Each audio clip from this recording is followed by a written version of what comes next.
बिस्मिल्लाहिर्रहमानिर्रहीम। Cell purchase entry Excel में कैसे करेंगे और उनका बैलेंस स्टॉक किस तरह से पता रखेंगे, और बहुत इजी है और थोड़ी सी मुश्किल भी है फॉर्मूलों से हम इसको कैलकुलेशन करके देखेंगे। तो चलिए शुरू करते हैं। माइक्रोसॉफ्ट एक्सेल को ओपन करेंगे। यहाँ पर हमारे पास डाटा बना हुआ है, आइटम नेम, ब्रांड, स्टॉक जो हमारे पास स्टार्टिंग था ओपनिंग, उसके बाद सेल्स किए गए, फिर परचेज, उसके बाद मजीद परचेज के बाद टोटल कैलकुलेट करेंगे। उसके बाद उनकी यूनिट प्राइस लिखी हुई है और फिर उनकी इन्वेंट्री वैल्यू। तो सबसे पहले उसके बाद आइटम क्वांटिटी जो सेल की गई है, फिर जो अवेलेबल क्वांटिटी है, और फिर उसके बाद आइटम नेम, ब्रांड के हिसाब से अगर हमें क्वांटिटी चेक करनी है वो। तो सबसे पहले अगर हम टोटल की बात करें, इक्वल लगाएंगे, यहाँ पर ब्रैकेट ओपन करेंगे, स्टॉक को फर्स्ट जो ओपनिंग स्टॉक यानी हमारे पास अवेलेबल था इसको सिलेक्ट करेंगे, माइनस सेल्स, ब्रैकेट क्लोज, और प्लस कर देंगे जो मजीद परचेज किया हमने। एंटर, सेल पर आएंगे, सेल के एंड पे आएंगे और ट्रैक। ठीक है जी, जहां तक रिकॉर्ड बना हुआ होगा वहां तक इसको ट्रैक करेंगे। अब अगर हम यहाँ पर चेक करेंगे अमाउंट क्या होना चाहिए जो सेल किया है और ये उसकी यूनिट प्राइस है, तो इसको अगर हमें चेक करना है, इक्वल लगाएंगे unit price value multiply cell, enter. तो ये जो सेल अमाउंट होगा वो आ जाएगा। एंटर के बाद सेल के ऊपर आएंगे और ट्रैक करेंगे। अब यहाँ पर हमारे पास डाटा के अंदर CPU है। अगर हमें सिर्फ CPU कंट्रोल C कॉपी और यहाँ पर इसकी क्वांटिटी चाहिए, तो इसके लिए हम लगाएंगे इक्वल डी सम, और यहाँ से ऑल डेटा इसका सिलेक्ट करेंगे, कंट्रोल शिफ्ट डाउन और राइट, और इसको ऑल डेटा सिलेक्ट करने के बाद यहाँ पर हमारे पास ऑप्शन आ रहा है फील्ड बताएं। तो हमें सेल क्वांटिटी चाहिए। फील्ड में हमने यहाँ सेल वाली जो हेडिंग है इसको क्लिक किया, फिर कॉमा के बाद क्राइटेरिया। तो क्राइटेरिया हमें क्या रखना है, आइटम नेम, और आइटम नेम के अंदर जो क्राइटेरिया हम यहाँ दे रहे CPU वो ब्रैकेट क्लोज, यानी टोटल जो सेल किया गया है क्वांटिटी CPU की वो 119। इसी तरह अगर हम किसी और चीज़ की देखना चाह रहे हैं सेल क्वांटिटी, तो हम यहाँ इंटर करेंगे सेल में,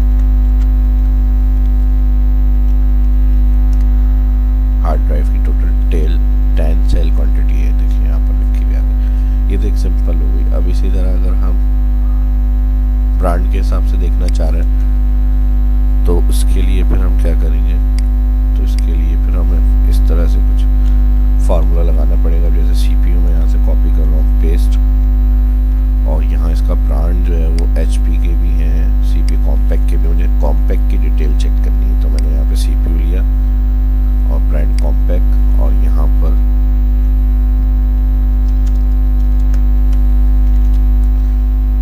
जी इक्वल डी सम, और यहाँ पे हमने ऑल रेंज सिलेक्ट करी, फिर कॉमा, फील्ड के अंदर अब वही सेल क्वांटिटी चाहिए तो सेल हेडिंग सिलेक्ट, फिर कॉमा, क्राइटेरिया। अब ये दो ब्रांड नेम और आइटम नेम के हिसाब से हमें चाहिए, तो इन दोनों चारों को हमने सेलेक्ट किया और ब्रैकेट क्लोज।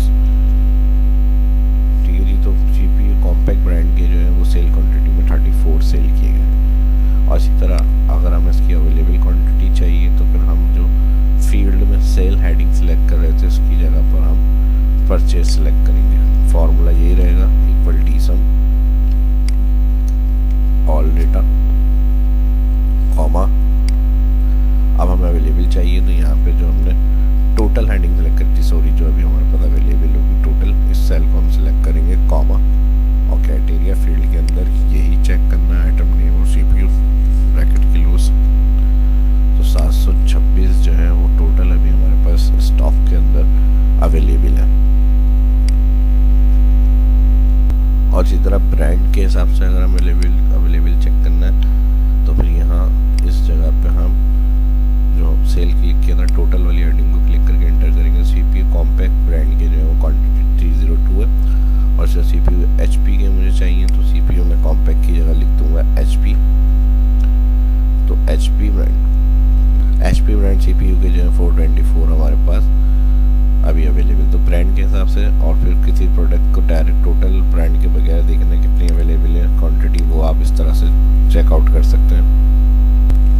इन्हीं को कॉपी कर लेते हैं, कंट्रोल सी और पेस्ट।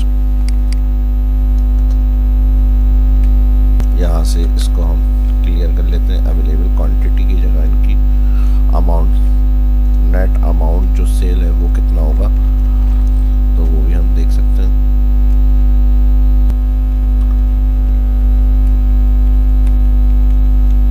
ठीक है जी, डेटाबेस ऑल कॉमा फील्ड के अंदर भी वही सेल क्वांटिटी चाहिए तो यहाँ पर सेल चार्टिंग और फिर कॉमा इनका अमाउंट चाहिए।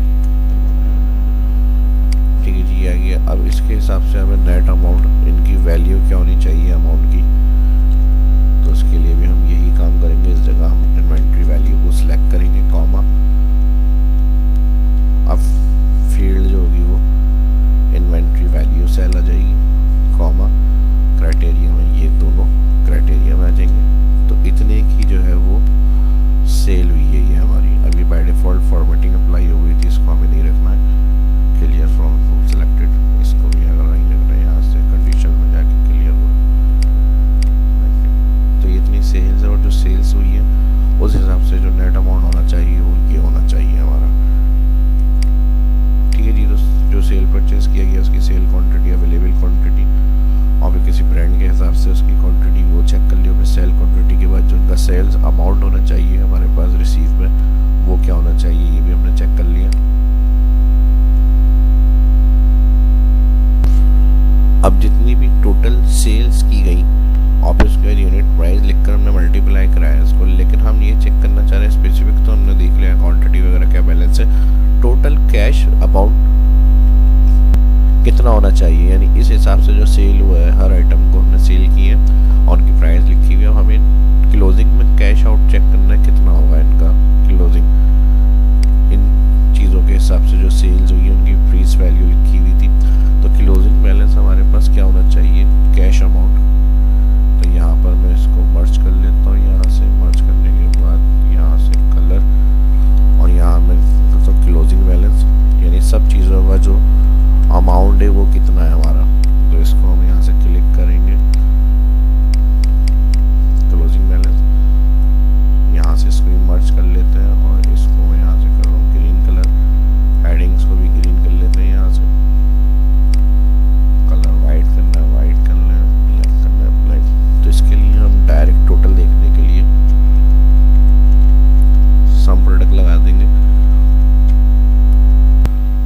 और यहाँ पर ब्रैकेट ओपन करेंगे, सम प्रोडक्ट ऑल सेल्स जो चीज़ें की गई हैं ऑल कॉलम सेल्स और फिर कॉमा के बाद ऑल कॉलम जो उनकी यूनिट प्राइस लिखी हुई है इसको सिलेक्ट करेंगे, ब्रैकेट क्लोज और एंटर। तो ये हमारा कैश बैलेंस होना चाहिए इन चीज़ों की जो सेल्स हुई है, क्लोजिंग बैलेंस जिसमें हम क्लोजिंग करेंगे तो ये अमाउंट हमारा होना चाहिए।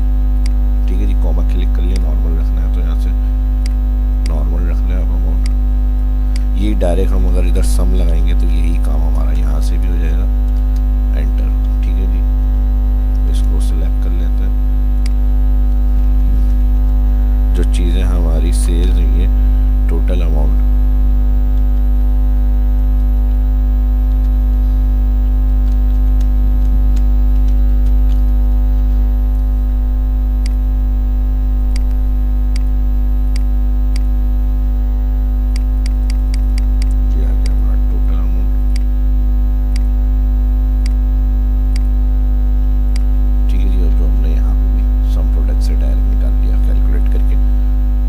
अक्सर अगर हमारे पास इस कॉलम की एंट्री नहीं है, डायरेक्ट हम इस अमाउंट के हिसाब से जो उनकी यूनिट प्राइस है उससे हम टोटल करना चाह रहे हैं तो सम प्रोडक्ट डायरेक्ट आपको मल्टीप्लाई करके प्लस करके आंसर कर देता है।